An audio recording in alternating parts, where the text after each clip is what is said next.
Hello. आज मैं आपको दूसरा सेल कल आपको सेल वॉल और प्लाज्मा मेम्ब्रेन सेल ऑर्गेनेल का बताए।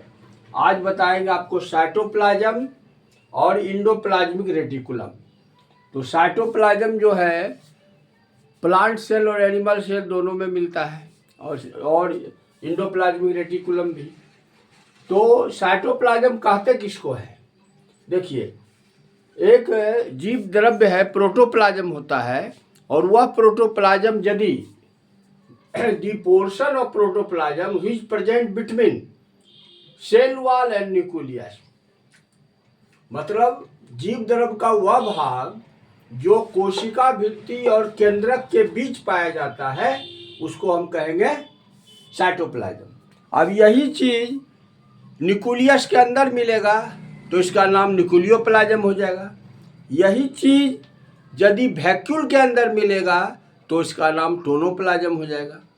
तो सब है, ये कोशिका द्रव्य है और इसमें अनेक जो है अकार्बनिक पदार्थ इनऑर्गेनिक मैटर जैसे मिनरल्स है, खनिज है, लवण है, सॉल्ट है और वाटर, तथा कार्बनिक मैटर मतलब कार्बनिक पदार्थ भी मिलता है, जैसे कार्बोहाइड्रेट्स मिलता है, प्रोटीन्स मिलता है और फैट्स मिलता है। लेकिन ये सभी जो है all are non living matter, ये सब निर्जीव पदार्थ है।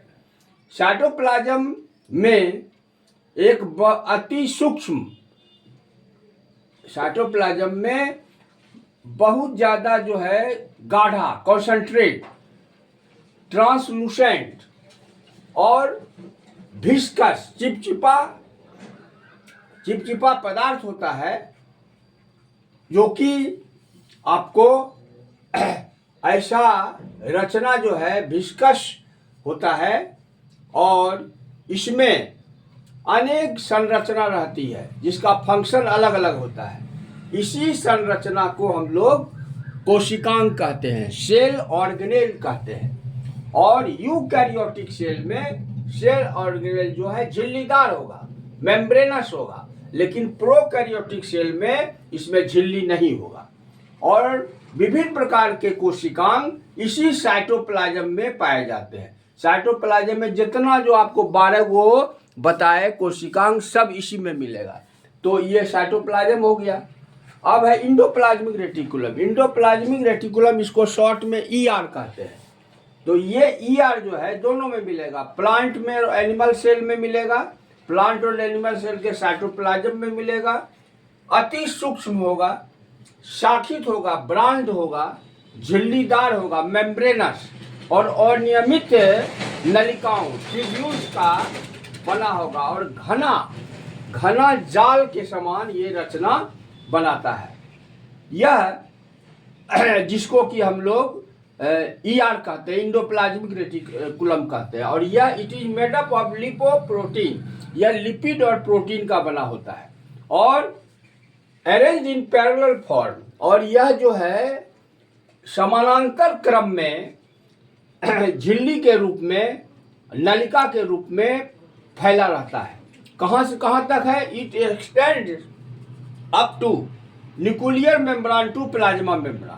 ये न्यूक्लियस के ऊपर से निकलकर प्लाज्मा मेम्ब्रेन में सट जाता है। अब ये दो प्रकार का जो है ईआर होता है, टू टाइप्स। एक होता है स्मूथ इंडोप्लाज्मिक रेटिकुलम एसईआर और एक होता है रफ इंडोप्लाज्मिक रेटिकुलम। तो एसईआर किसको कहेंगे? जिसके वैसा इंडोप्लाज्मिक रेटिकुलम जिसके बाहरी झिल्ली चिकना होगा और इसमें राइबोसोम नहीं मिलेगा। तो जिसमें राइबोसोम नहीं मिलेगा उसको एसईआर कहेंगे, स्मूथ। और it is responsible for lipid secretion, यह जो है वसा के स्राव के लिए जिम्मेदार होता है। दूसरा है आरईआर, रफ इंडोप्लाज्मिक रेटिकुलम। तो इसके बाहरी सतह पर छोटा छोटा कण पाया जाता है जिसको राइबोसोम कहते हैं। और यहाँ पर राइबोसोम जो है इसका मेन काम है, it is responsible for protein synthesis, protein का संश्लेषण करता है। और यह ईआर जो है यह इंटरनल सेलुलर ट्रांसपोर्ट सिस्टम बनाता है, मतलब अंतःकोशिकीय परिवहन तंत्र बनाता है। यह सेल प्लेट का निर्माण करता है, यह जो है सिक्रीशन करता है लिपिड का, कोलेस्ट्रॉल का। तो इसीलिए इस ईआर का बहुत ज़्यादा महत्व है। और तो आज भी आपको दो बता दिए, एक साइटोप्लाज्म और एक इंडोप्लाज्मिक रेटिकुलम। फिर नेक्स्ट क्लास में मैं आपको फिर दो बताऊंगा। Thank you.